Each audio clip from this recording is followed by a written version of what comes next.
With the rise of artificial intelligence in everyday life, apps like ChatGPT have been used to replace everything from meal planning to therapy. It has been proven repeatedly that AIs will produce false or biased information and pass it off as fact. Every day, people across the world are writing papers for school, making YouTube videos, and making their own life decisions based on the flawed logic of these AI programs. What happens when people with a loose grip on reality begin to believe computerized outputs as truth? And how does society react?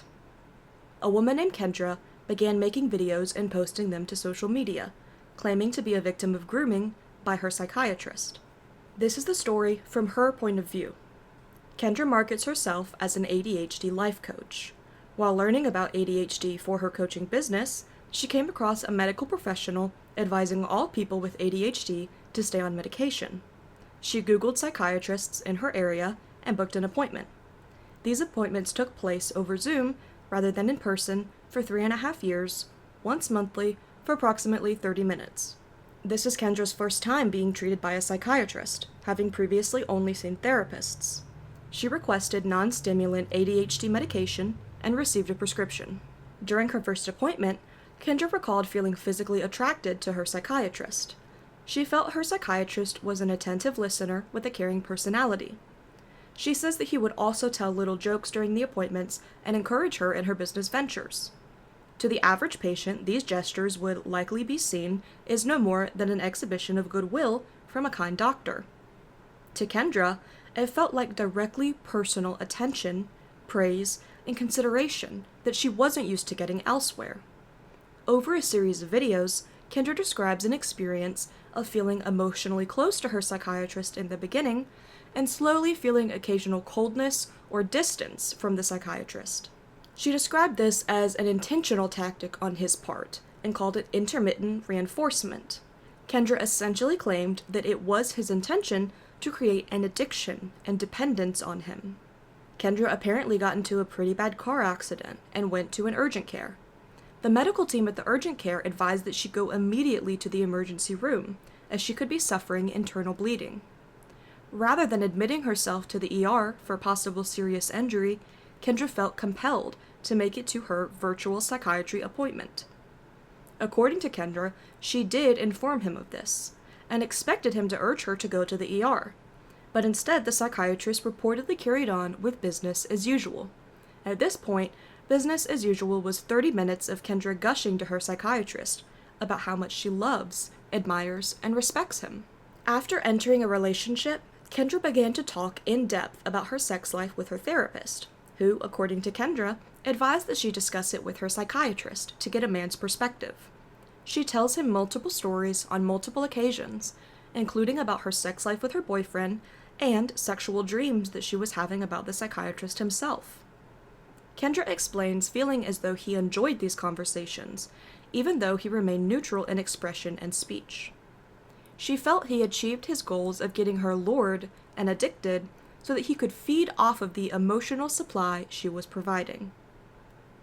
She and her boyfriend ended their relationship, and she began a new one, this time with a therapist.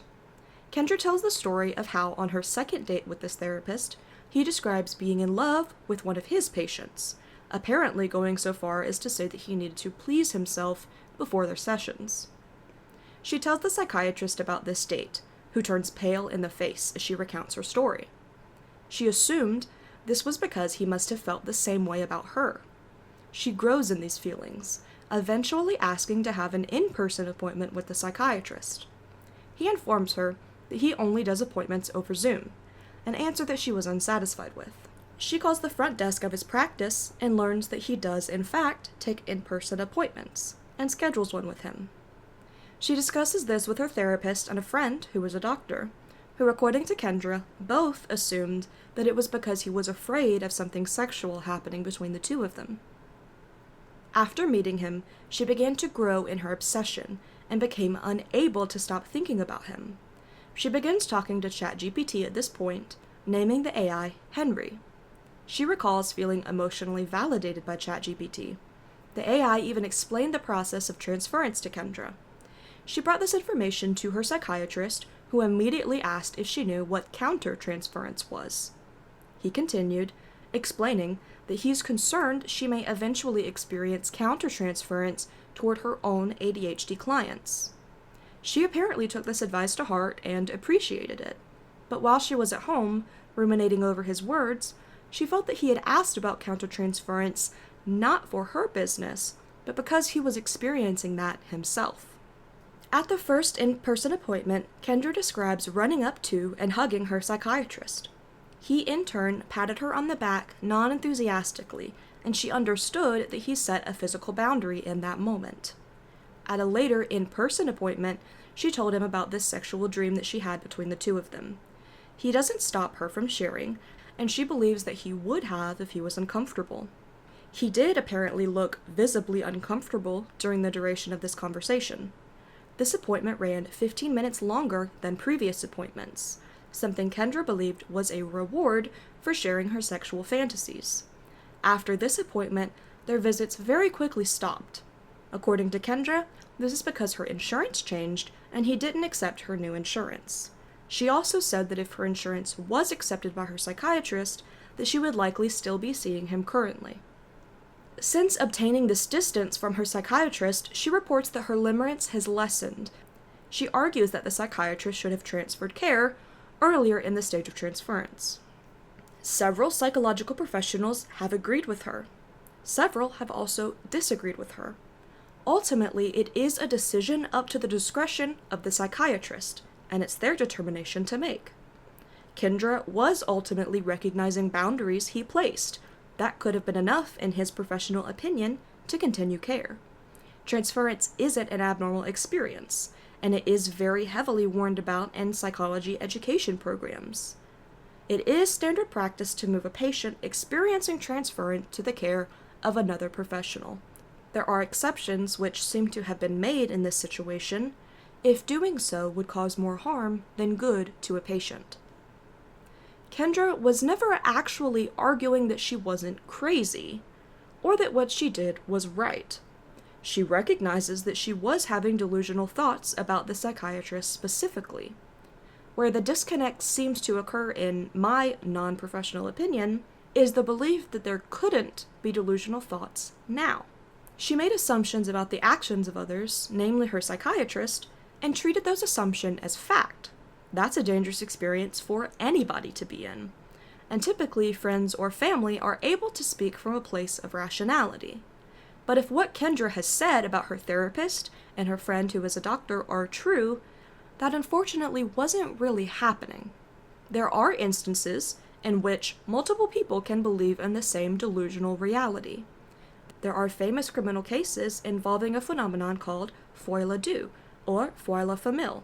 There are many cases of cults and cult-like organizations causing people to do things or believe things completely out of their character. In a majority of these instances, and even in Kendra's situation to a degree, there are friends and family who may reach out in person or over the phone and express concern with these newly held beliefs or new actions that someone may be taking. If you've ever been in this situation, you know that getting someone in such a scenario to listen to a voice of reason can be difficult and sometimes impossible. And so, if people are believing that AI is a logical machine that makes little to no mistakes, then people will ultimately be more likely to believe this AI over fallible humans. When confronted by concerned loved ones, people are now turning to AI to reaffirm their beliefs. In most circumstances where a person feeds an AI a skewed reality, the AI will go with and build upon that false narrative. People are becoming increasingly convinced of incorrect information fed to them by AI. What Kendra experienced from her point of view isn't something entirely out of the ordinary. What the psychiatrist did in response is also not something out of the ordinary considering all the factors. There are multiple angles of power dynamics, doctor and patient, racial dynamics, and gender dynamics, and we can only ever know Kendra's perspective. There are a few things that could be true in this situation. Kendra could be totally telling the truth and be totally right. Kendra could be lying in an attempt to slander a man for nefarious reasons. Or Kendra could believe that she's telling the truth and totally right, but actually be quite mistaken in her perception of reality. If the last option is in fact what's happening, a reliance on AI models for advice and reasoning likely exacerbated the situation far beyond what it needed to be. Kendra was originally communicating with a chatbot she named Henry. Henry eventually stopped engaging with Kendra and would no longer respond at all. According to the ChatGPT company, the AI may stop responding if a person repeatedly pushes harmful and delusional ideas, especially if they are being referred to as God or prophet or a chosen one. Kendra was repeatedly being referred to as the Oracle by her AI programs. It can also respond if safety policies are violated. These policies include flagging content about violence, self-harm, or even harmful conspiracies. Once Henry no longer responded, Kendra began to use another chatbot and named this one Claude. While Henry would push back and occasionally provide sound reasoning that brought Kendra to reality, Claude seemed to throw all of that out. Claude repeatedly refuses to see opposing viewpoints on various situations, digging its proverbial heels in. If AI were actually a logical, reasoning, thinking machine in any meaningful way, or even scouring proven factual information to output its answers, there wouldn't be self back to you. AI companies are obviously in the business of making money. The best way to keep people using an app for the longest period of time is to create an algorithm that feeds them what they want to hear. But ultimately, an AI is never thinking, never reasoning. It's a computer program designed to recognize patterns and then assume a conclusion. These patterns are pulled from all over the internet, things that are correct and things that are completely incorrect. AI also pulls from itself on a daily basis. The yellowification of AI is a perfect example of this effect. As AI feeds itself its own images, they are continually becoming more and more yellow than a real image. This will only continue to happen as the snake eats its own tail. In the same way, every sentence that you speak to an AI is actively programming it. This unfortunately means that the more disconnected with reality someone is and what they're saying, the more disconnected from reality the AI will become. Possibly as a direct result of this situation, OpenAI is completely changing the way AI bots function. It will now refuse to feed into any delusions being fed to it by a person. It will now refuse to take part in any psychiatric or therapeutic methods. Unfortunately, we've had to watch multiple people at this point, some with no history of mental illness, descend fully into psychosis before this happened. I'm not a medical professional, and I can't even pretend to know what Kendra is currently experiencing, but this does seem to be part of a larger phenomenon now being called AI psychosis. Individuals are leaving or cheating on their spouses at the advice of ChatGPT. People are harming themselves and ending their lives. Am I saying that using AI one time is going to send you to the psych ward? While I don't recommend using AI, no, of course that's not what I'm saying. I'm saying there is a very real and evident danger in a reliance on AI, degeneration of your brain, and even worse. People are using these computerized pattern output programs to make decisions, important life decisions. Individuals are ending up incarcerated and institutionalized after following the advice of an AI. To you, it may seem like common sense not to consult an AI and obviously not to just take it at its word. But when these technologies are given broadly to the public, people who cannot handle them are getting access to them and ruining their lives with it. I don't look down on people for using AI. It seems like something that could be incredibly comforting, especially to people who have maybe left a very high-control religion, or incredibly strict and overbearing parents.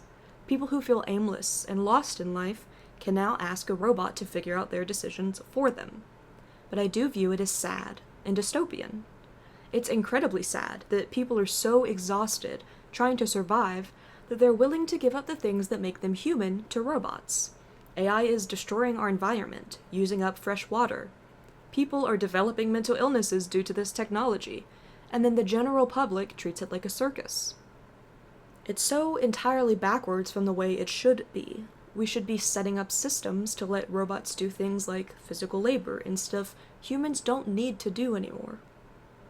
Technology could be designed to live in harmony with and to help nature and people's mental health.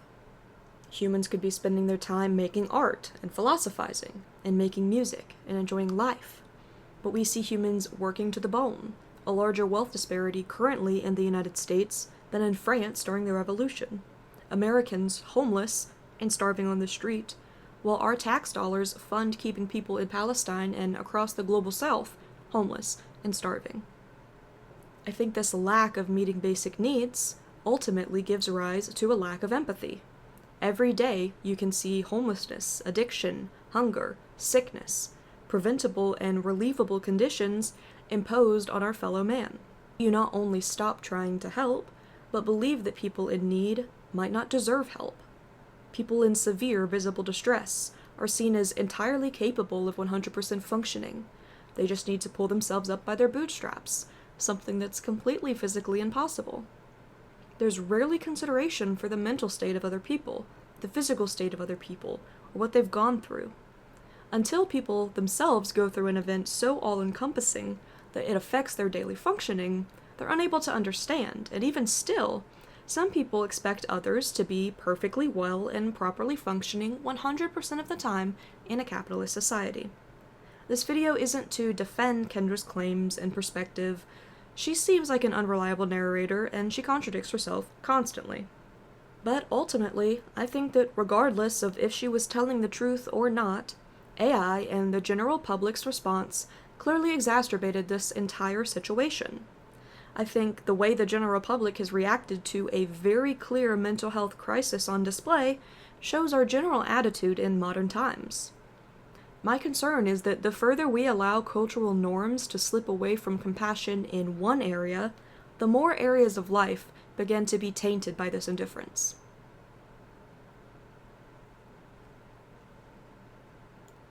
Oh my god, thank you for watching. Feel free to like and subscribe if you want to. We like to talk about history and politics and its impact on modern society. Thanks.